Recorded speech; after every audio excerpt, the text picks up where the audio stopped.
Hello and welcome to Prism Prints. I'm Ben, and in this video I'll be sharing a few methods I use to sculpt hair and fur using Shapelab VR. The first method is sculpting individual hair pieces. I like to start by modifying a polymesh cube to be elongated and tapered at the ends using the sliders in the Create Parametric tab. Also, if you would like to see an example of this method being used in a project, you can check out my Fenrir sculpt here.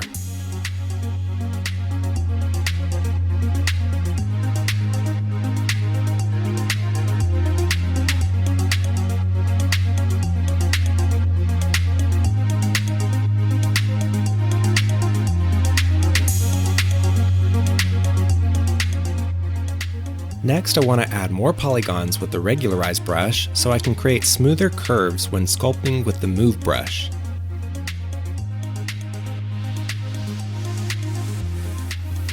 Adding the polygons made the edges rough, so I can clean these up using the smooth and pinch brushes.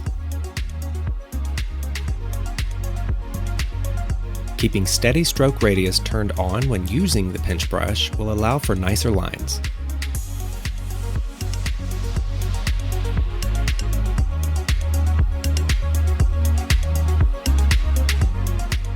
Next, I'm going to use the Move brush to add curves. Since I increased the polygon count, I will have less jagged edges as I push and pull the shape.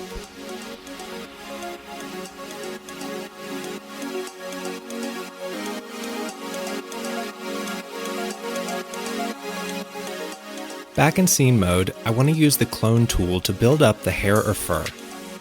This is great for covering a small area or for a starting point on a larger area.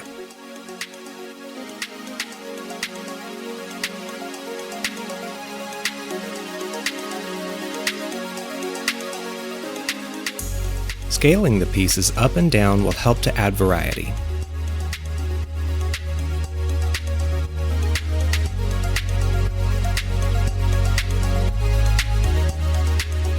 Using the Move brush on individual pieces to mold them around each other and add new curves will further push the variation. These steps take time and patience, so remember to take breaks.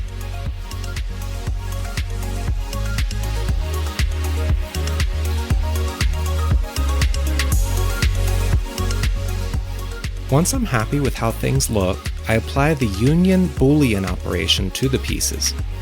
Selecting Union instead of Join keeps the internal geometry of the model nice and clean.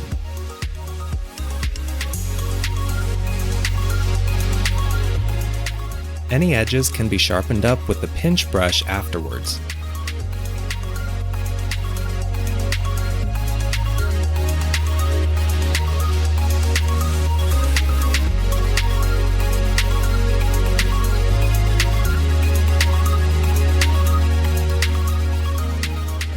I can also repeat these steps to build up larger sections. It really depends on how into the details you want to get. This method takes a good bit of time and will add a lot of polygons, but it also has a unique stylized look that can work great for adding focal points and embellishments.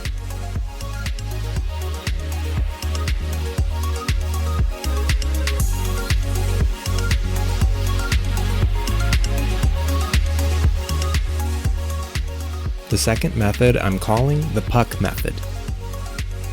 I start by squishing a polymesh sphere into kind of a puck shape on one axis. This is what I'll be putting the hair or fur texture onto. Next, I want to add more polygons using the regularized brush so I can get finer details.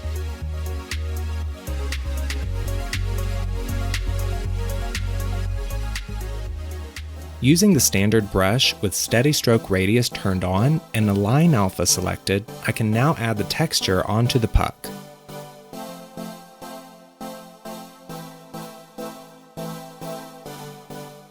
I like to invert my brush to add more depth and variety.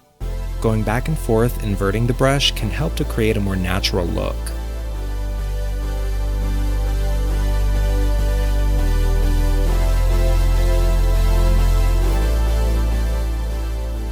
Sometimes I use the smooth brush to tone down jagged edges, but this really just depends on the look you're going for.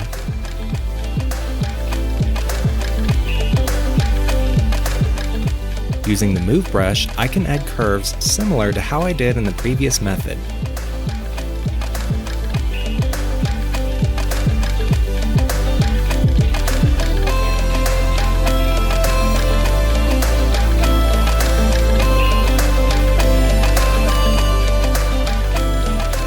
Using the standard brush again, with all the same settings as before, I like to go back in and add a little more detail.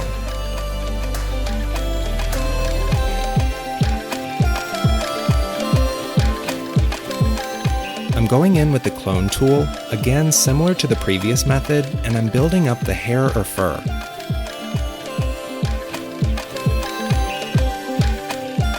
Then I'm using the Move brush to blend the segments.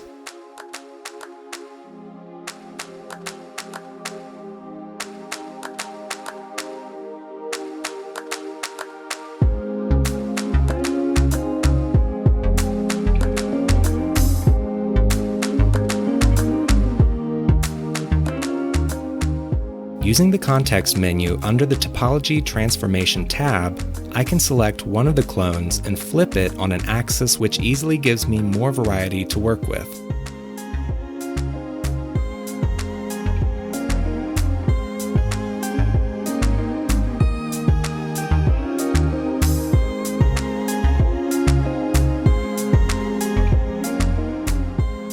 From this point, I can repeat these steps to build up the hair or fur as I see fit. This is my personal favorite method. It's a bit quicker than the first method and can require less polygons. I feel like it works really well for longer, flowing hair, but it's also quite versatile.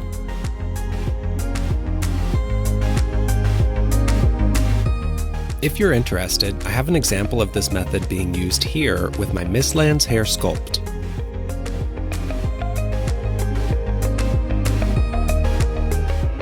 The third method is the quickest and most straightforward, painting it directly onto the model. Since this method is just utilizing brushes, I'm going to place a sphere to represent the model in need of some hair or fur. To start, I need to change some settings on my standard brush. First, I need to have a line alpha selected. Also, this doesn't matter if the brush is inverted or not. You'll use it both ways for this method. Steady stroke radius should be turned off and rotate along drag should be deselected. With these settings in place, I can now paint hair or fur texture directly onto my model.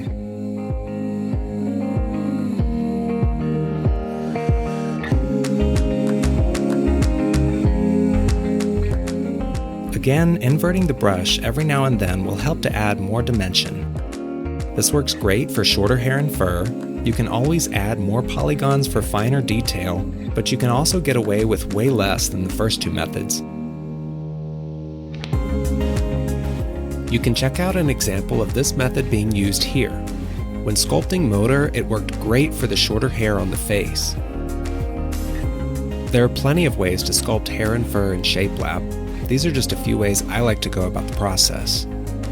Experimenting with different shapes, tools, and brushes can lead to learning new techniques, so be creative. If you don't have Shapelab yet and have been thinking of trying it out, I have a promo code that will save you 10%. Use SL Prism when you purchase either the subscription or perpetual license on their website. If you're buying it on the Meta Store, it's SL Prism-A0B9F3. I've got all this information in the description if you're interested. I hope you found these tutorials helpful and try these methods out for yourself.